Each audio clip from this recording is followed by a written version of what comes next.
Hello there. We look at stochastic volatility models.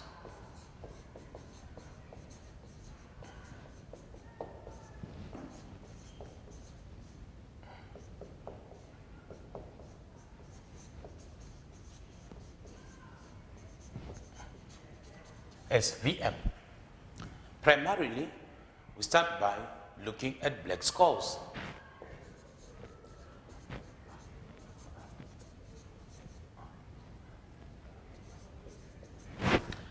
Black skulls, known as black skulls method model for derivative pricing, assumes S of t, which is the stock price,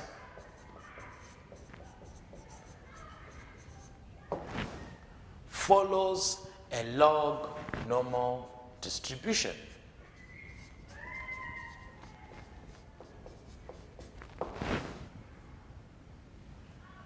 Now, the governing equation for the Black-Scholes model, the governing stochastic differential equation, is given by ds of t, the stock price, is equal to mu s of t dt plus sigma s of t and the winner process, where we have said S of t is the stock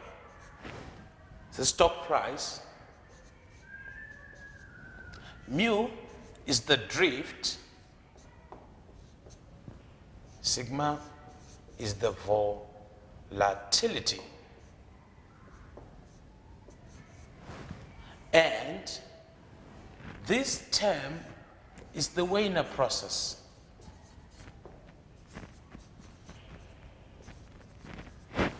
Literally, the Brownian motion.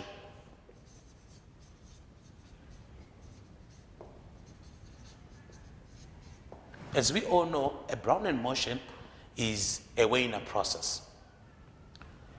This stochastic differential equation is used in a lot of fields, in finance, in computer science, telecommunication, and engineering. But for this case, we are looking at finance. Now, one of the assumptions of Black-Scholes model is that it assumes that the mean, the volatility are assumed to be constant. In the real physical empirical finance world, we all know that the volatility is not constant and is dependent on time. What it means that if we take the volatility sigma not constant, it's not constant, it then means we write sigma t as a function of another process. And that process is defined by another stochastic differential equation, which is given by d z of t is equal to something dt z of t something plus something z of t and our Wiener process. What we put here, we then assume, or we take a Greek alphabet to represent what comes here and here. So for this place, let's take what comes here to be phi, and let's take what comes here to be gamma.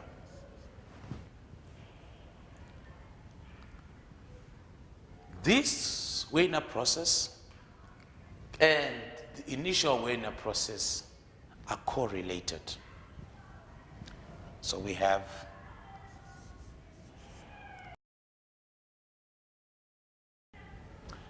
and T correlated. And that correlation is given by rho. What then does this mean?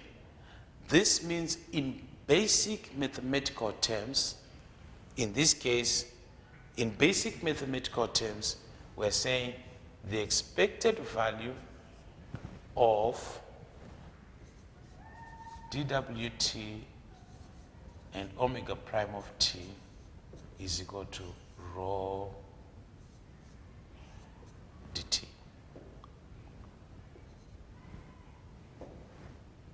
That's in basic mathematical terms. What we now want to do is we want to show how the various types of volatility models, stochastic volatility models, are developed from this basic equation. What we had in the first one is this equation, and this equation, and this equation. So what we want to do is we want to create a table. So we're going to create a table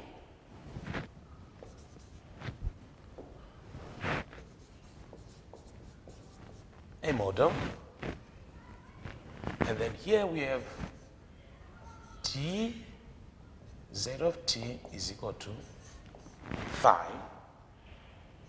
z of t dt plus gamma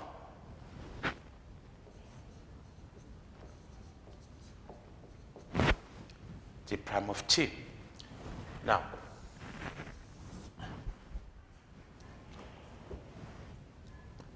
we take our function, that is, we take our function f z of t there, and then phi z of t, gamma z of t,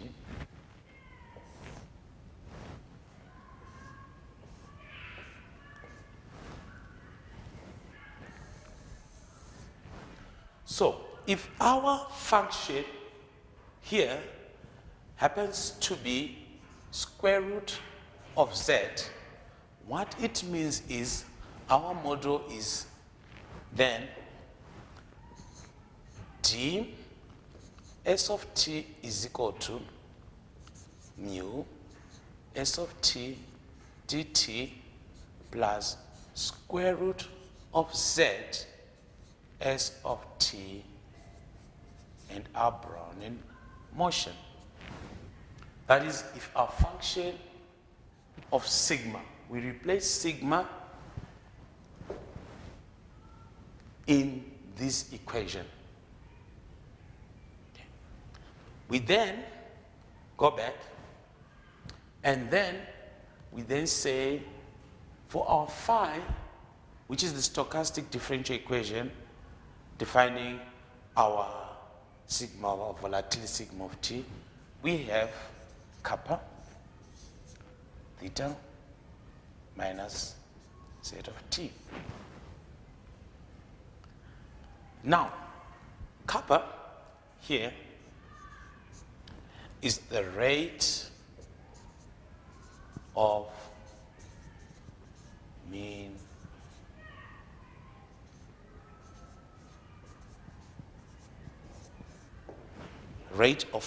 revision.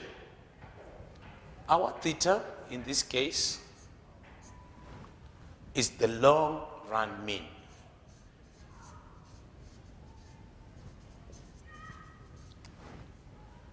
And this gamma z of t is then defined by epsilon z, like that. Okay, z of t.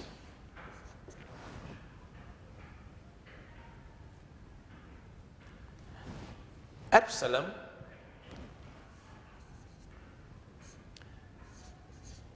is the volatility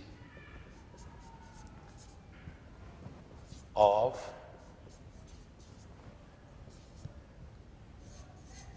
the volatility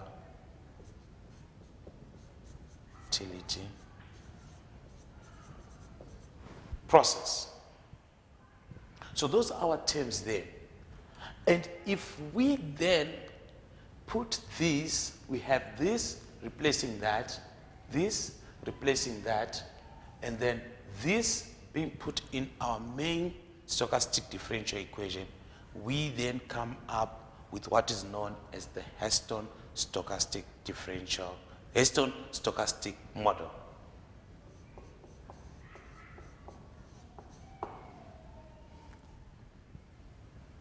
If we then move on and say for this one, we put sigma, here kappa, z of t, epsilon z of t, meaning we get the same stochastic differential equation as the main one, and this one is the Howe-White stochastic volatility model. If we move on, for the function of the volatility, we have the modulus. What it then means is our main equation becomes S of t is equal to mu S of t dt plus the modulus of that process dt and our winner process. And we have here for phi z of t, we replace phi z of t with kappa theta minus z of t. And here we replace it with epsilon only. Epsilon being the volatility of the volatility process. And this is what is known as the Stein-Stein. The Stein-Stein stochastic volatility model. And if we then have our sigma of t equal to an exponential, what it means is our main equation becomes d of s of t is equal to mu s of t dt plus the exponential z s of t and our winner process. We have here kappa theta minus z of t.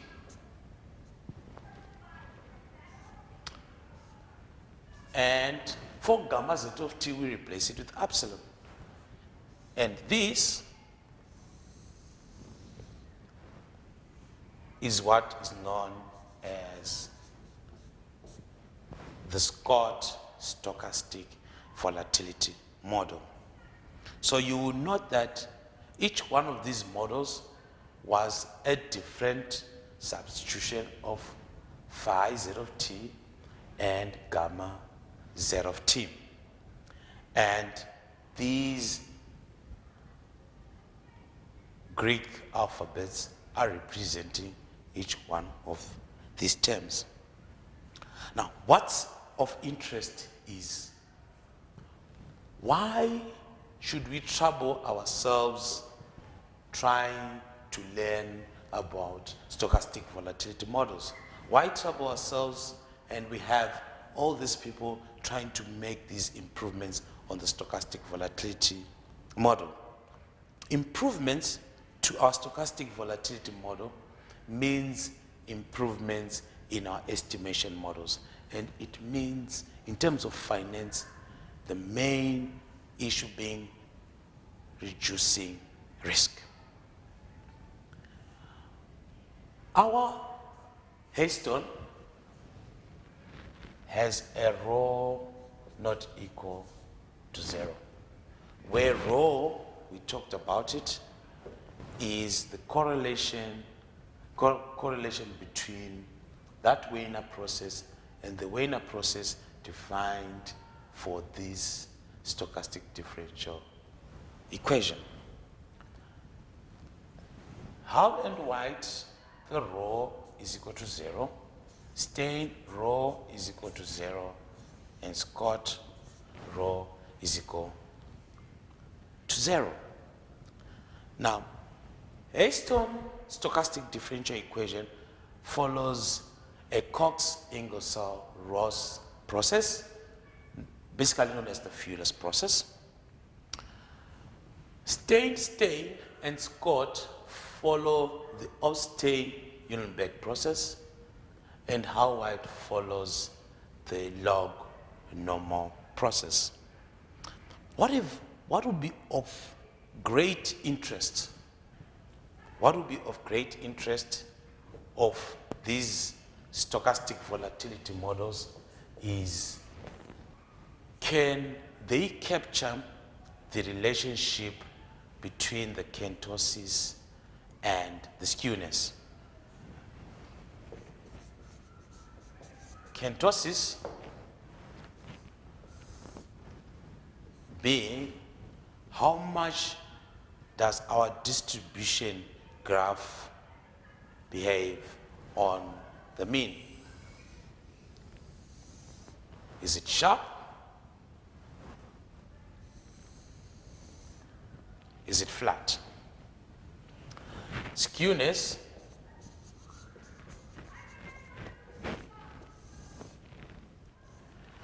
is how our distribution overlaps to one side.